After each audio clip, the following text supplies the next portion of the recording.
కలేకూరి. రచన శ్రీ పాణిరావు ఎర్రగుంట్ల. కలేకూరి.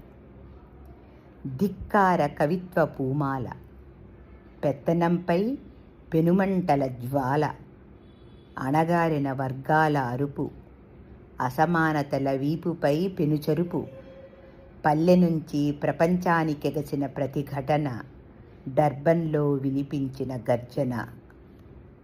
ఒక్క మనిషి చలించడానికి, జ్వలించడానికి ఎన్నెన్ని దుస్సంఘటనలు చూడాలో, ఎన్నెన్ని దుర్మార్గాలు జరగాలో చెప్పండి. కలేకూరి. ఒకే ఒక్క కోటేశుని చూసి ఎరుపై ఎర్రని జెండాగా ఎగిసినోడు, నలుపై నల్లని నిరసనగా నిలిచినోడు. అనుభవమే స్వభావమై, స్వభావమే స్వాభిమానమై, స్వాభిమానమే కలం నుండి ఒలికి భాస్వరమై మండినోడు. కారంచేడు రక్తపు మట్టిని, చుండూరు కన్నీటి సంద్రాన్ని గుండెకు హత్తుకని పాటైనోడు.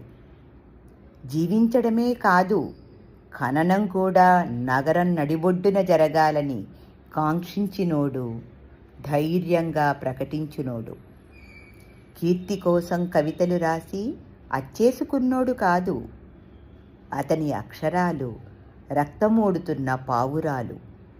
అవి ఎగిరినంత దూరం భూమిని తాకిన ప్రతి నెత్తుటి చుక్క కత్తులై, కన్న కొడుకులై మొలవాలని రాసినోడు. వేల ఏళ్ల అంటరాని సమాధుల నుండి నెత్తురు ఊరి ఊరి ఉబికొస్తే కలేకూరి. ఆధిపత్య అహంకారపు చిట్టడవిన దళిత చిరుతల దారి కలేకూరి.